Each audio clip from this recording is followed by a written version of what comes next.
Hello everyone, welcome to my channel Pooja economics and this is Pooja Saroha. तो आज हम कर रहे हैं day countdown revision day series part 2। तो आज हम कर रहे हैं, देखिए ये जो जितने भी हम टॉपिक होंगे हमारे, तो ये सब के सब मैं आप लोगों को फास्ट फॉरवर्ड में करवाऊंगी। हो सकता है कि भाई आप लोगों को आवाज़ कम आए, तो आप इसको क्या कहते हैं कि थोड़ा कम स्पीड में करके सुन लीजिएगा। Diamond water paradox. तो देखिए, जो डायमंड है वो भी इन्फीरियर चीज़ है और जो वाटर है वो भी एक कीमती चीज़ है। फ़र्क देखिए क्या है। तो देखिए, अब अभी तक तो देखिए डिमांड थी, इनकम थी और सप्लाई थी। तो कई बार क्या होता है कि कुछ चीज़ें हैं दिखावे के लिए भी की जाती है, जैसे कि हाँ उसके पास इतना अच्छा सूट है, मेरे पास भी होना चाहिए, उसके पास इतना अच्छा नेकलेस है भाई मेरे पास भी होना चाहिए।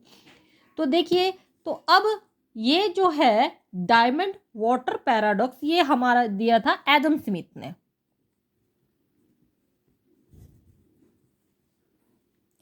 तो देखिए इसमें वो क्या बताना चाहता है, जो वाटर है वो हमारी हमारी जो है बॉडी के लिए निसेसरी है। बॉडी के लिए क्या, हमारी लाइफ के लिए निसेसरी है, लेकिन ये हर जगह अवेलेबल है। तो अब और इसीलिए इसकी जो मार्जिनल यूटिलिटी वो है वो लो है, इवन जीरो है।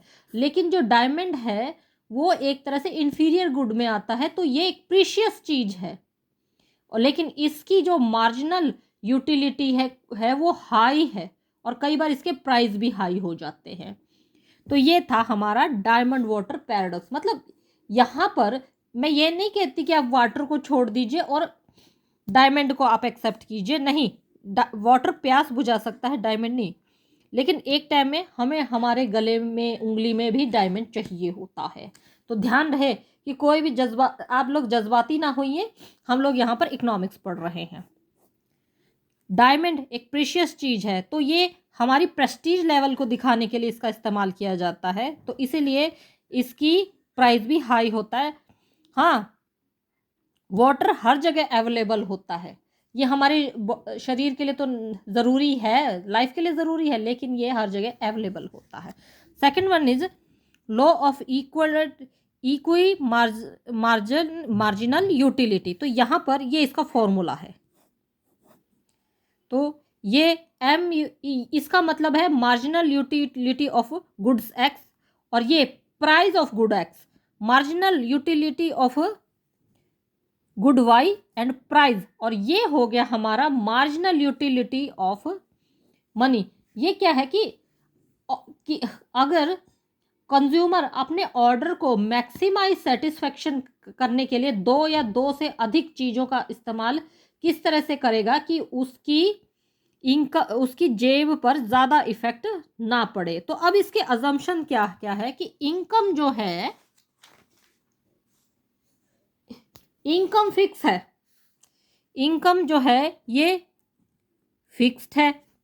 Price change, sorry change note, don't change आना चाहिए, मैंने चेंज नोट लिख दिया, सॉरी।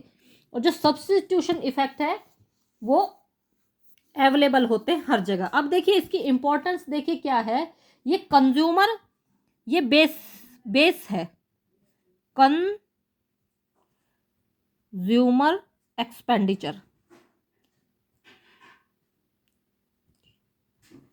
ये बेस है, यह बेसिस है सेविंग और कंजप्शन का, यह बेसिस है डिटरमिनेशन ऑफ प्राइस का।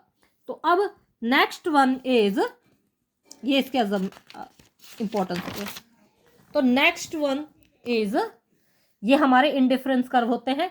तो ये हमारा इंडिफरेंस कर्व है, तो ये क्या मेजर करता है, ये कंज्यूमर का बिहेवियर शो करता है मोनोटोनिक प्रेफरेंस में। तो अब ये क्या दिखाता है, ये एक्सप्लेन करता है consumer behaviour assuming that consumer have set A preference which guide them choosing among goods of consumption. दो चीजों में से। तो ये किसने दिया, ये किसने दिया था, हिक्स ने और एलन ने ये इंडिफरेंस कर्व का एनालिसिस किया था, किसमें, theory of the reconsideration of the theory of value में। ये एक पेपर है और इसको किसके द्वारा क्रिटिसाइज किया गया था? मार्शल के द्वारा इसको क्रिटिसाइज किया गया था। ये दो चीजों के अंदर इफेक्ट दिखाता है कि अगर हम कोई चीज ज्यादा इस्तेमाल करेंगे तो उसका मतलब दूसरे पर क्या इफेक्ट पड़ेगा। तो देखिए, सबसे पहले एक बात याद रखिए, ये जो इंटरफेरेंस कर्व होती है ये डाउनवर्ड स्लोप होती है, ये ऊपर से नीचे की तरफ जाती है। सबसे पहले अगर ये एक से ज्यादा हो सकती हैं, ये एक दूसरे को काटेंगी तो बिल्कुल भी नहीं, और ना तो ये एक्स वाई को टच करेगी और ना ही ये एक्स को टच करेगी। इस बात का आप लोग ध्यान रखिए। तो अब आ गया हमारा मार्जिनल रेट ऑफ सब्स्टिट्यूशन। देखिए जल्दी जल्दी बोल रही हूं। तो अब इसका देखिए फॉर्मूला है, आप लोग बस यही याद रखिएगा, number of unit sacrificed by of good X, ये डेल्टा एक्स से, number of unit gain by good Y. तो कितनी तो आपने गुड वाई की चीजें ली है और कितनी आपने गुड एक्स की चीजें ली है। तो अब एक बजट लाइन और आती है हमारे पास। तो बजट लाइन का देखिए फॉर्मूला क्या है, ये है P X into X plus P Y into Y and M. ये हमारी बजट लाइन होगी। तो बजट लाइन क्या है कि अब ये देखिए, ये हमारी बजट लाइन होगी, ये एक्स सॉरी ये एक्स और ये वाई, ये ओ, ये गुड वाई है और ये गुड एक्स है। तो दैट्स आवर बजट लाइन। तो अब P X price of good X into unit of good X plus P Y price of good Y and into Y unit of Y, and ये हमारी income को represent करता है। ध्यान रखिएगा, इससे रिलेटेड न्यूमेरिकल्स भी आते हैं। तो अब मान लीजिए अगर क्या है कि ये हमारे इक्विलिब्रियम पोजीशन को दिखाता है कि अगर गुड वाई की कीमत बढ़ती है तो ये इस तरह हो जाती है, और एक्स की कीमत बढ़ती है तो ये ऐसे हो जाती है। तो ये था हमारा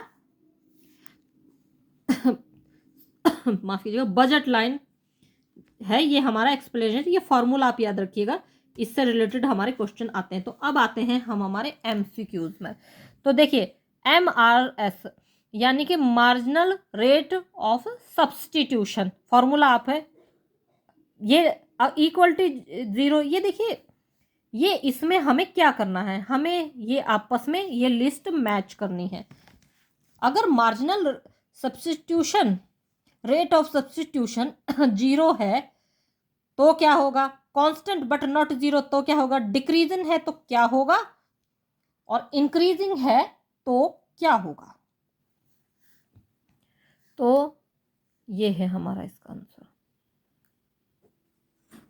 तो राइट एंगल होगा, अगर ये कांस्टेंट बट जो तो स्ट्रेट लाइन होगा। तो यहाँ पे अगर डिक्रीज होगा तो ये कन्वेक्स होगा टू द ओरिजिन। इसे कन्वेक्स कहते हैं और इसे कनकेव कहते हैं। और तो ये हमारा अब नेक्स्ट वन इज, तो इक्विलिब्रियम, ये अगला क्वेश्चन है इक्विलिब्रियम प्राइस। ये भी लिस्ट 1 और लिस्ट 2 है।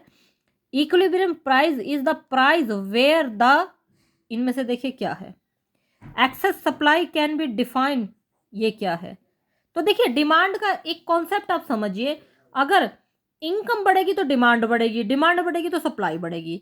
अब इनकम कम होगी तो डिमांड कम होगी, तो डिमांड कम होगी तो सप्लाई होगी। T and sugar quantity demanded, और ये देखिए क्या है, तो इसका है ये वाला। तो equilibrium price is the price where quantity demanded equal to quality supply, equilibrium पे बराबर है। Excess supply can be define is quantity supply equal to quantity demanded. Tea and sugar complementary good, क्योंकि अगर टी है तो sugar भी चाहिएगी। अब कोई फीकी चाय, हाँ अगर किसी को डायबिटीज है तो वो तो फीकी चाय पिएगा, लेकिन माफ कीजिएगा ये हमारे इकोनॉमिक्स का चैप्टर तो बिल्कुल भी नहीं। अब ये एक और मैचिंग लिस्ट है, इसमें हम इलास्टिसिटी ऑफ डिमांड को हम समझेंगे परफेक्टली। इलास्टिसिटी डिमांड, ये इलास्टिसिटी ऑफ डिमांड, ये इन इलास्टिक डिमांड ये तो परफेक्टली इलास्टिक डिमांड ये। तो अब इनको देखिए मैच क्या करना। तो सबसे पहले दो जो परफेक्ट इलास्टिसिटी है वो देखिए, वो इसको सबसे पहले हम इलास्टिसिटी ऑफ डिमांड को ईडी से डिफाइन करते हैं। तो वो इन्फिनिटी होती है परफेक्टली इलास्टिसिटी ऑफ डिमांड। ये क्यों है? और क्योंकि इस सिचुएशन में अगर प्राइस हमेशा कांस्टेंट रहता है, प्राइस में कोई चेंज नहीं होता है, लेकिन डिमांड बढ़ती रहती है। और परफेक्ट इलास्टिसिटी में वो क्या है कि अगर परफेक्टली इन इलास्टिक में कि में से क्या मतलब है, it's mean quantity demanded remain unaffected by the price movement. Price बढ़ती रहे लेकिन डिमांड वही रहती है। तो ये यहां पर होती है ईडी इक्वल टू 0, किसमें? परफेक्टली इन इलास्टिक में। So next one, elastic demand में ये इलास्टिक डिमांड में ईडी इक्वल ग्रेटर देन 1 होती है। क्यों होती है? क्योंकि इसमें because when the change in the quantity demand of a commodity more than the proportionate change in prices and the demand for a commodity said to be elastic more than change से ज़्यादा demand में change हो तो इसलिए ED greater than 1 होती है। In elastic demand में ED है वो लेस देन 1 होती है क्योंकि क्वांटिटी डिमांडेड में चेंज होता है प्राइस के मुकाबले, और अनइलास्टिक में ईडी जो है 1 होती है। ना तो डिमांड में चेंज ना कोई सप्लाई में चेंज। सो आंसर इज, अब आंसर क्या होगा? Of course that is B. Next one is, एक वर्ड और है गिफिन गुड, और ये है इनकम इफेक्ट। तो देखिए सबसे पहले एक बात आप ध्यान रखिए कि आपका जो पेपर होगा वो कंप्यूटर बेस्ड होगा, और इससे देखिए क्या है कि आपको क्वेश्चन को बहुत ही ध्यान से पढ़ना है। A good is called a Giffen good when the income effect is, मतलब इनकम के बढ़ने से क्या इफेक्ट पड़ता है इसके अंदर, गिफिन गुड के इक्वल टू सब्स्टिट्यूशन के ये इक्वल हो जाते हैं इनकम के बढ़ने से। क्योंकि गिफिन गुड जो वो होती है, गिफिन गुड से देखिए बेकार तो हम नहीं कह सकते क्योंकि कोई भी चीज बेकार नहीं है, कि इनकी अगर कीमत बढ़ जाए तो इनकी डिमांड घट, मतलब इनकी चाहे कीमत बढ़े या घटे इनको फर्क नहीं पड़ता। ये एक तरह से मतलब शो ऑफ की वस्तुएं होती है। ये तो होती है गिफिन गुड, मतलब यूजलेस। और इन्फीरियर गुड देखिए क्या होती है, प्रीशियस चीजें जिनका होना शान की बातें मानी जाती हैं। सो इस सेगमेंट के देखिए अंत में, इस सेगमेंट के अंत में देखिए हम एक क्वेश्चन करेंगे, प्रीवियस ईयर क्वेश्चन है 2070 में पूछा गया demand function. It's very important, हर साल इसके अंदर से एक क्वेश्चन आता ही आता है। तो देखिए इनमें से क्या है, तो देखिए सबसे पहले हम डिमांड फंक्शन में ईडी से इसको, इसमें हम इलास्टिसिटी ऑफ डिमांड को डिफाइन करेंगे क्योंकि यहां पर दिया हुआ है। एक बात चीज है, इसको आप अंडरलाइन करें। इलास्टिसिटी ऑफ डिमांड क्या होती है? Very simple, D Q D P into price into quantity. तो अब यहां पर देखिए क्यू दिया हुआ है, Q is 4, then 16 minus Q 0.5। तो यहां पर ये हो जाता है हमारा, तो 16 माइनस 4 दैट इज 0.5 इंटू 42, तो दैट इज 16 इंटू -4, तो ये हो गया हमारा 8। कैसे हुआ देखिए मैं एक्सप्लेन कर रही हूं। तो 5 इंटू 10 इंटू 16, तो 2, ये हो गया, तो ये यहाँ पर 8 हो गया। तो अब जैसे पता है माइनस माइनस प्लस होता है, तो दैट ये हो गया हमारा 4। तो देखिए क्यू इन्होंने निकाल दिया है, तो क्यू तो हमारा फोन हो गया। तो अब सबसे पहले DP equal to demand of price, demand of quantity, that is 1 minus 0 Q. तो यहाँ पर ये होगा DP equal to D Q -4, तो ये हो गया -5, तो ये हो गया DP equal to D Q -1 up to 5 and that. तो यहाँ पर इलास्टिसिटी ऑफ डिमांड तो 5 अप टू 4। तो अब इनकी आपस में क्रॉस होने पर तो ये हो गया -4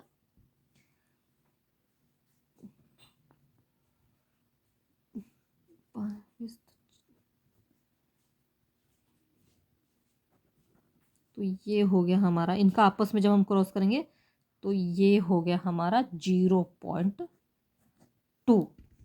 सो आंसर इज बी।